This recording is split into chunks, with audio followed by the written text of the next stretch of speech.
Hey friends! Hi, I'm Evelyn, I'm Sabrina. and welcome to our channel. Welcome. Please forgive the disheveledness. I worked 2 weeks straight. Yeah, And I've been in the ER, so I'm so tired. we've had eventful weeks. So, Yes. Yeah, I'm kind of like, we're all in our jammies, we're all cozy. Yeah. Somebody bought me a red panda stuffy, and I'm very excited because So they're my cute. favorite animal. I need a name for him. I don't have a name for him yet. How would you guys come up with a name? Well, for we Red Panda? gotta name him. I don't know what his We name need a should be name yet. for him. He's so cute. So let us know My below. favorite animal. Too cute. All right. Anyway, to the book. To the book. Okay. First off, summary. So it's been a minute since we read the book at all. Had our last session, but basically, since the girls found out that Caroline stole Elena's book, that they were going to break into Caroline's house and steal it back, and they did. And well, sure, they didn't find the book. Okay, you said they did. Like, no, they stole it back. No, like they were planning on breaking into her house, and they did. Yeah. And they were trying to find Elena's book, but they couldn't find it. They found Caroline's diary. So they were like, ooh, maybe we could find something in there. Turns out there's nothing really juicy in there about anything suspicious or about her plans, what to do with Elena's diary or whatever. And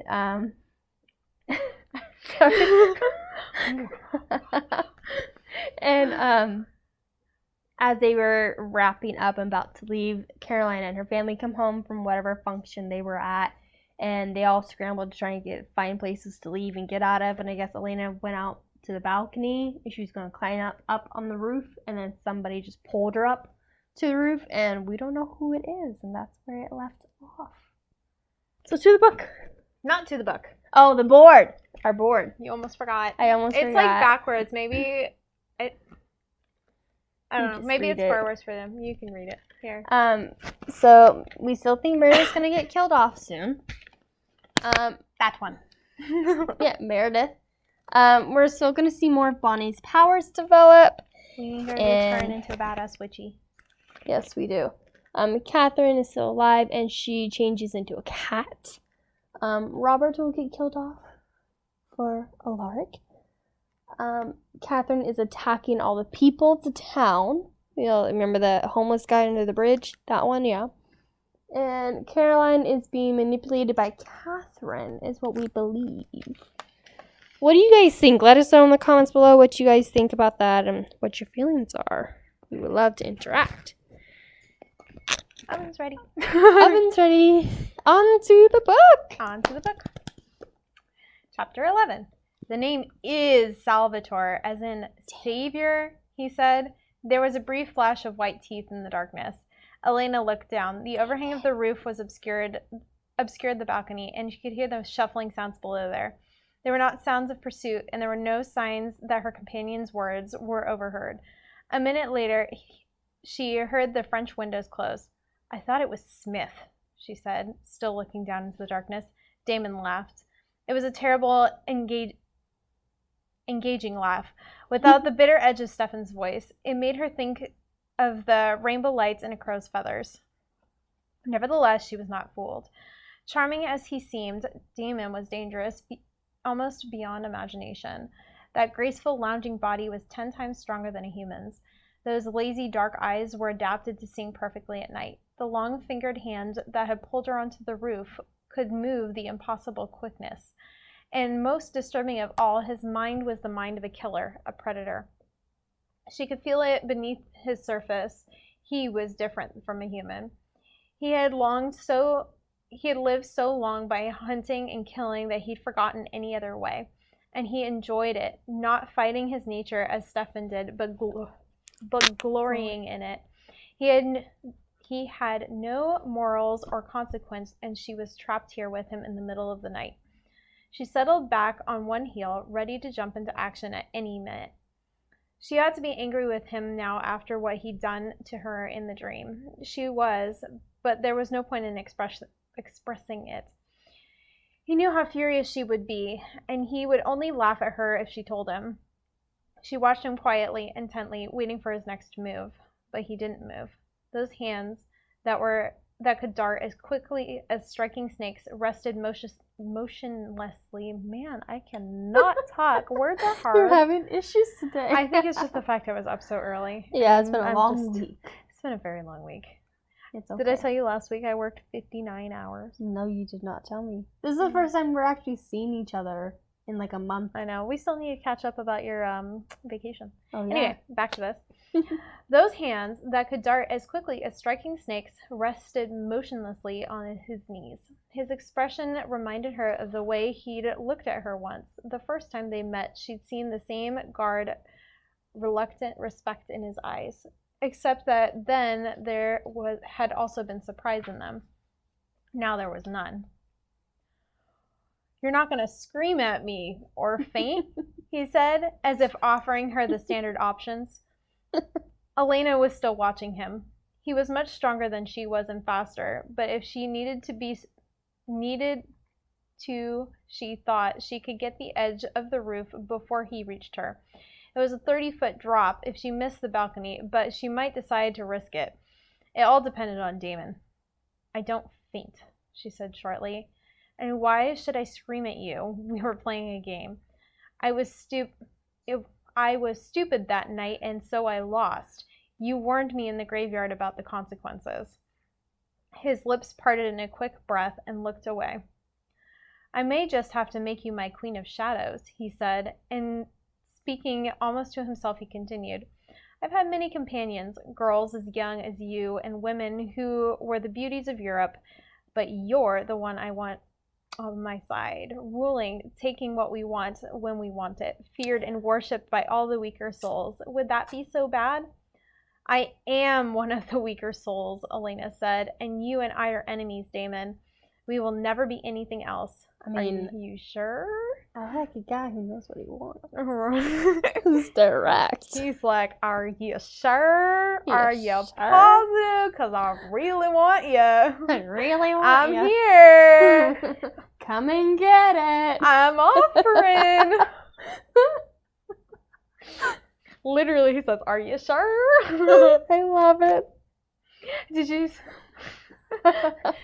I saw this TikTok recently of this chick at the gym, and she's like staring at this guy working out, and she's like, "I've had this crush on this guy at the gym for so long, I'm finally gonna ask him out." And she goes up to him and was like, "Hey, can I get your number?" And he's like, "Oh God." And she's like, "What?" And he's like, "Yeah, I'm definitely not into you." And it was like, yeah, sorry. It just reminded me of this.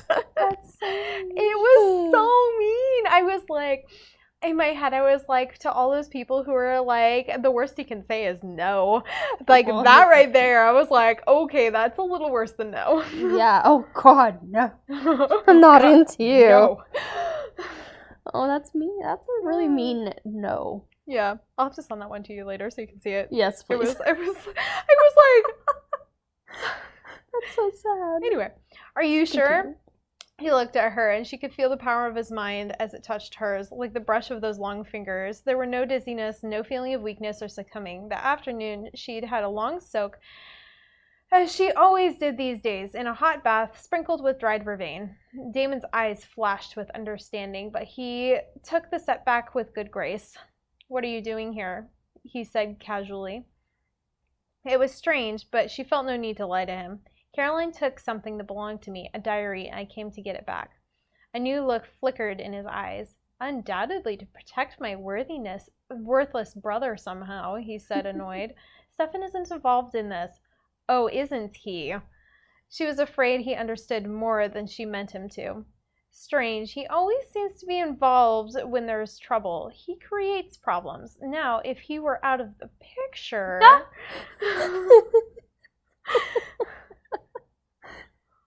Oh, Damon. Elena spoke steadily. "If you hurt Stefan again, I'll make you sorry. I'll find some way to make you wish you hadn't, Damon. I mean it." "I see. Well, then, I'll just have to work on you, won't I?" Ooh. Elena said nothing. Because she kind of wants it too. She's like, "Oh, okay." I mean, she did like the dream, right? She loved that dream. Mm-hmm. Elena said nothing. She talked herself into a corner, agreeing to play this deadly game of this again. She looked away. I'm going to have you in the end, you know, he said softly. It was the voice he'd used at the party when he'd said easy, easy. There was no mockery or malice now. He was simply stating a fact. By hook or by crook, as you people say. That's a nice phrase. You'll be mine before the next snow flies. Cocky, are we? I know. Elena tried to conceal the chill she felt, and she knew he saw anyway. Good, he said. You do have the some sense. You're right to be afraid of me. I'm the most dangerous thing you'll ever likely to encounter in your life. But just now, I have a business proposition for you. A business proposition? With strings. I'm an accountant. I am an accountant. I love that. Business proposition for the accountant position. Exactly. You came here to get a diary, but you haven't gotten it. He indicated to her empty hands. You failed, didn't you? Then Elena made no reply. He went on. And since you don't want my brother involved, he can't help you, but I can, and I will. You will? For a price. For a price. Elena stared at him. Blood flamed in her face. When she managed to get the words out, they only come as a whisper. What price? A smile gleamed out of the darkness. Mm-hmm. A few minutes of your time, Elena. A few drops of your blood. An hour or so spent alone with me. You? Elena couldn't find the right word. Every word she knew was too mild.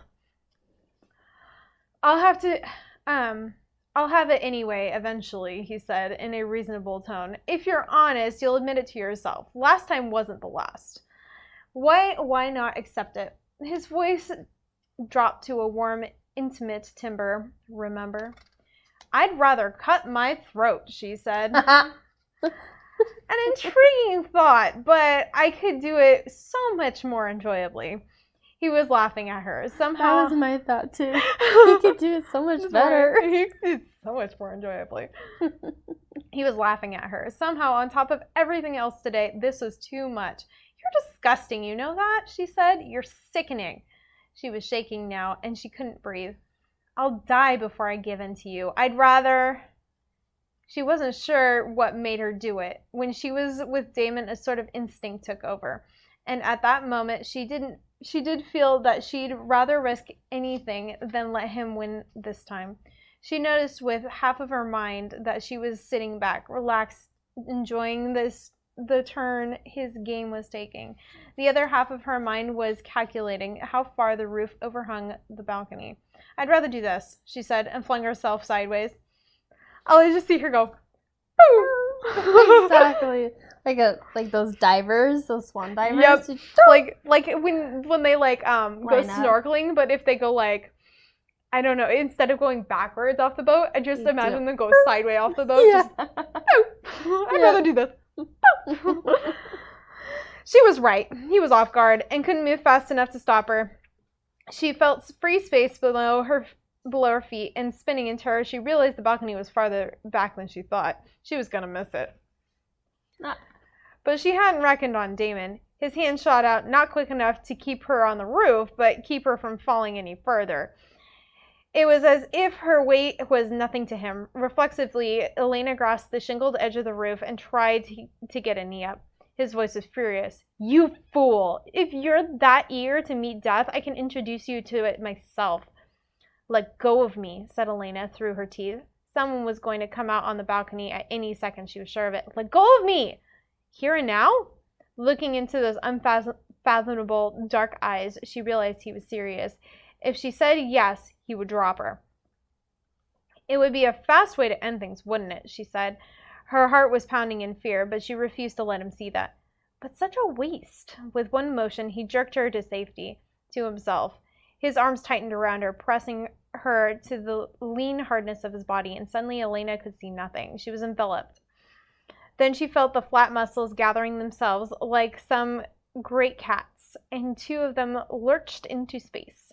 She was falling, but she couldn't help but cling to him as the only thing solid. It rushed in the rushing world around her. Then he landed cat-like, taking the impact easily.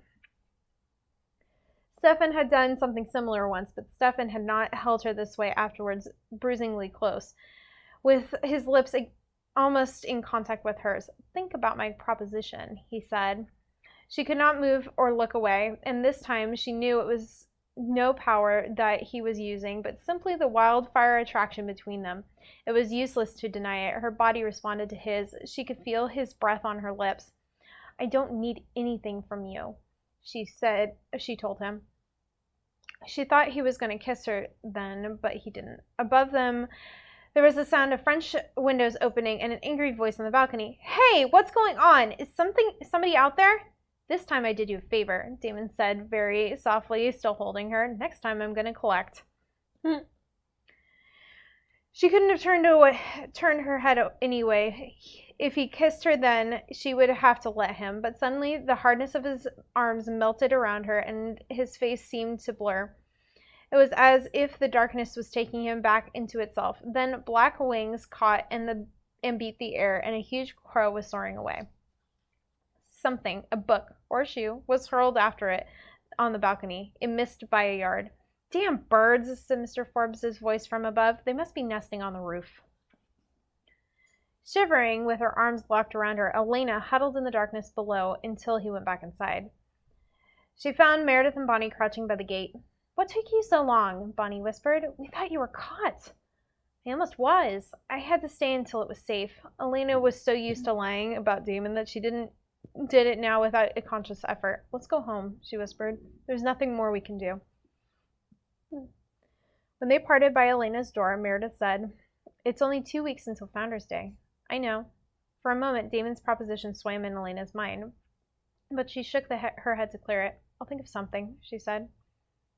She hadn't thought of anything by the next day of school, but one encouraging fact was that Caroline didn't seem to have noticed anything amiss in her room, but that was all Elena could find to be encouraged about. There was an assembly that morning, at which it was announced that the school board had chosen Elena to be the student to represent the spirit of Fell's Church. Although the principal's speech about it, Caroline smiled, had blazed forth triumphant and malicious.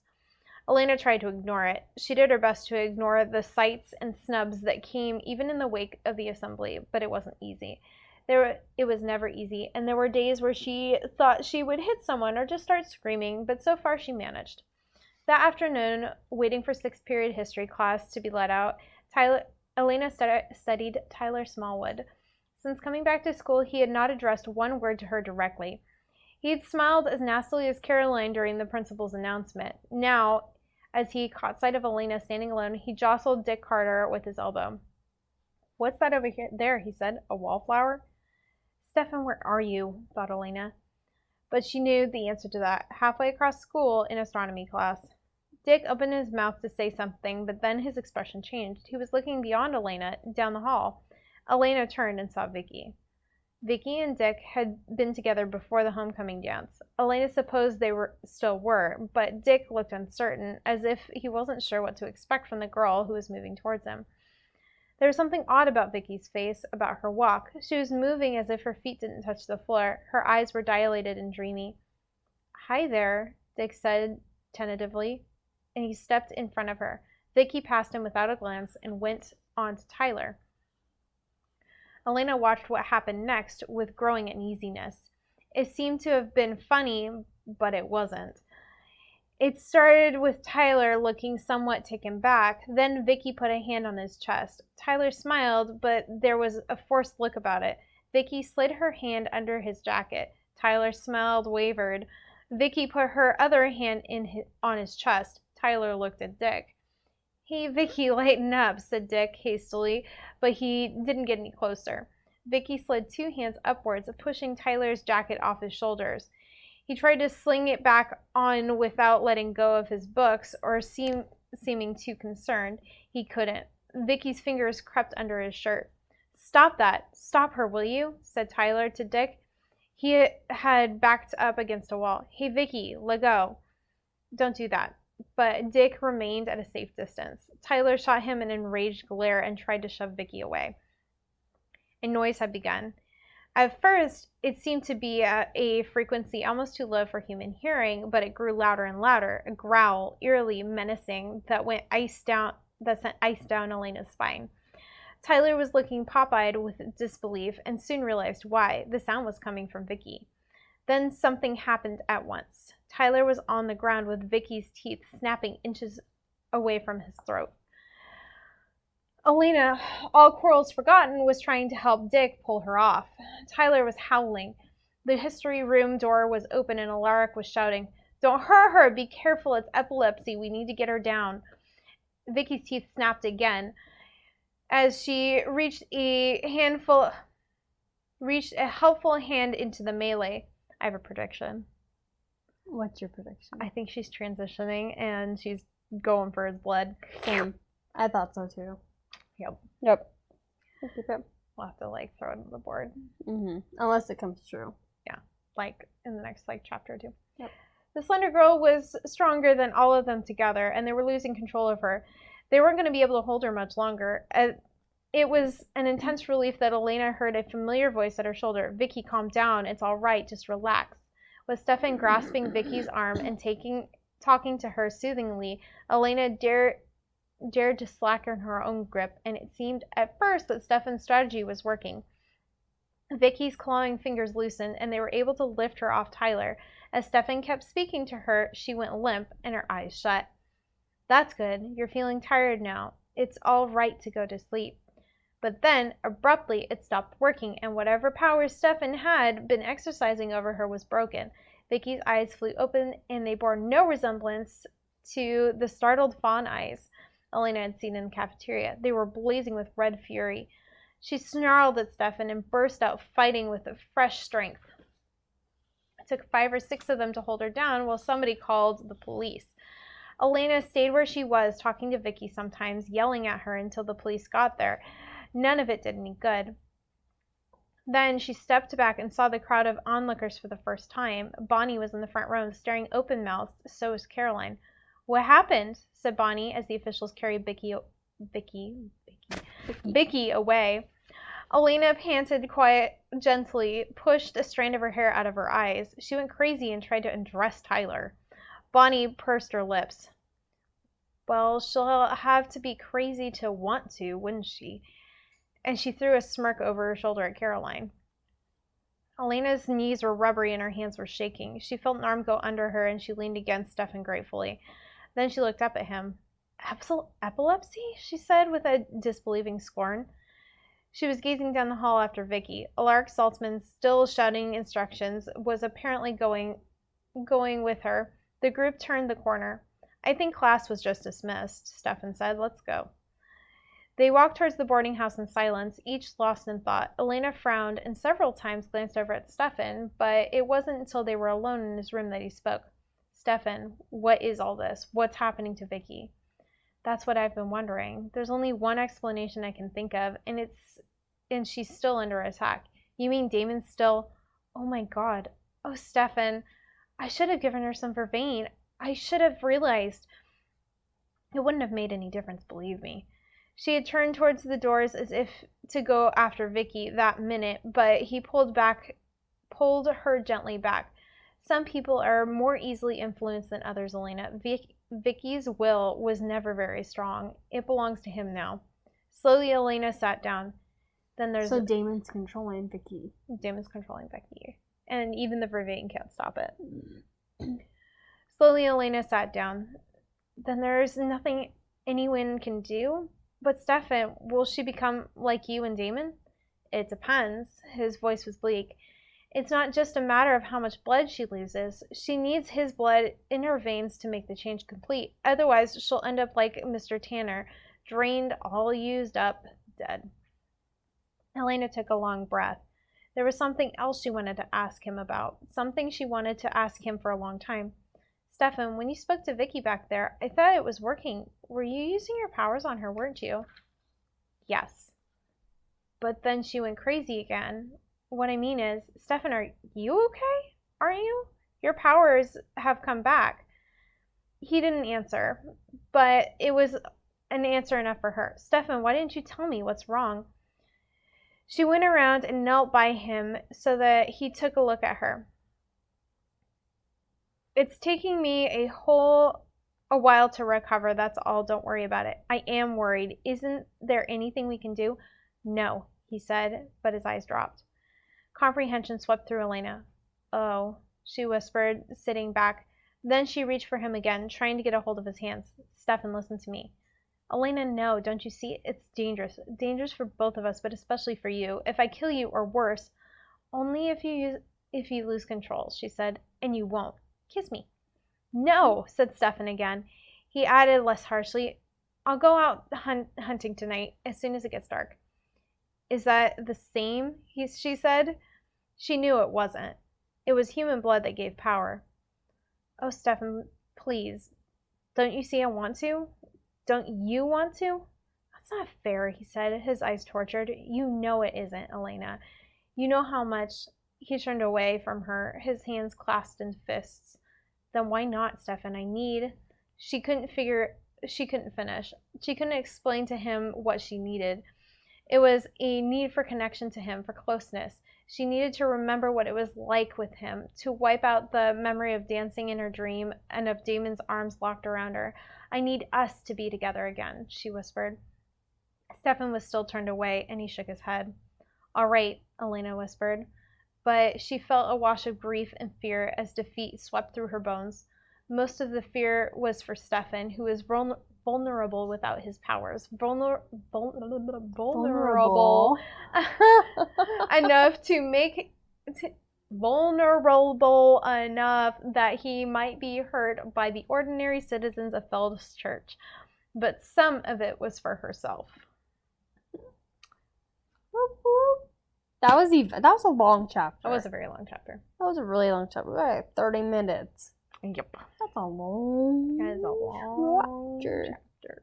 I think your out loud prediction and my internal were right.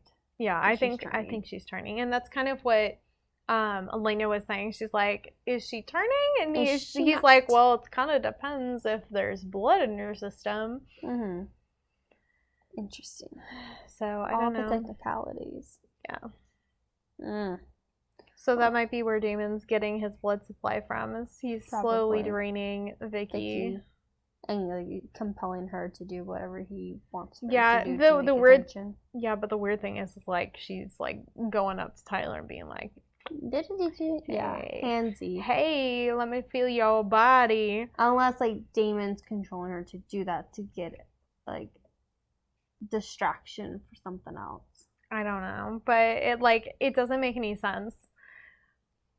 It also doesn't make any sense because she started like trying to attack herself the first time. Well, the first time she tried to undress herself, but the second time she was trying to undress him, and then all of a sudden was like wanting rabies. To eat him.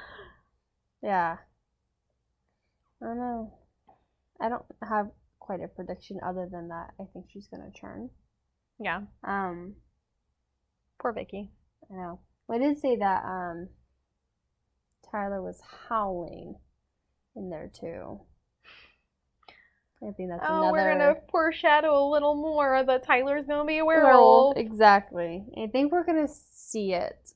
I think this book is gonna be the introduction of Catherine being alive again. Mm-hmm. So I think like at the end of at the end of this book we'll see that Catherine is alive, but like we're not gonna get like much of Catherine. And I think the next book will be a lot more of like Catherine involvement. Yeah, Catherine and werewolves. Yeah, I think so too. I would agree with that. Because that's technically part 1. This is just like I feel like the intro book. Yeah. Yeah, it says The Fury and Dark Reunion, but I think it also says like part 1 on the other book, which is why I thought it was the first book. Right. And why we read the first chapter, though I can't remember anything. I just remember Catherine was upset. Or Caroline was upset. Yeah, that's all I remember. She was like looking in the mirror and getting all upset. Like, what? And I'm still mad at Elena. I agree. But other than that, that's all I remember from that one. Same. What do you guys predict? Do you predict anything? Do you have any thoughts, comments, anything you want to share with the class? Any questions or anything for us or for the book or anything at all, just let us know. Put it down below in the We comments. are going to be redoing School of Good and Evil because, Chapter 1. We had some comments that it had There was sound. low sound. Yeah. So we're doing it again. We'll be doing that again, and so that will be uploaded this week. We might even try and get a chapter 2 in tonight, but we'll see. We'll see. We still need to eat dinner. Yep. And like talk with ourselves and catch up. Because we haven't seen each other for in like 2 a weeks. month. That's been. Yeah. I only stopped by for 5 minutes. Yeah, I off know. The box. That was it. Yeah. Otherwise, my kiddos made bath bombs for their parents for Mother's Day. And and I had the kit at my house. So she brought a box over so that the kiddos could make them. They were so excited about it. Good. Yeah. How fun. I let them, so there was a little bit of like the I want to say batter, but it's not really batter, like powder left in there. So like I let them I put it in the I put water in it and then let them put their hands in it while it was still bubbling. Mm-hmm. We're having fun with that. I bet. That's awesome. I'm glad they had fun. Anyways, let us know what you guys think. Interact with us. Follow us on our Instagram page, Fun and Friends. And we'll probably do a Q&A soon. If you guys have questions for us or want to get to know us more, we would love to do that. We haven't had too many questions. I know. To be able to do a Q&A. That was kind of our idea for the next Talk Show Tuesday, but we haven't had enough questions. So ask us some questions and we can have one and you guys get to know us more. And we want to know you, so interact. We love it. We do love it. We just have some busy lives sometimes, so it's hard to get back on a schedule, but we do our best. Yes. For sure. I feel like the last couple of weeks have been really crazy. Yes, they absolutely have. They have. So, anyways, I guess we'll see you guys in the next one. Yep. You have to shut it off.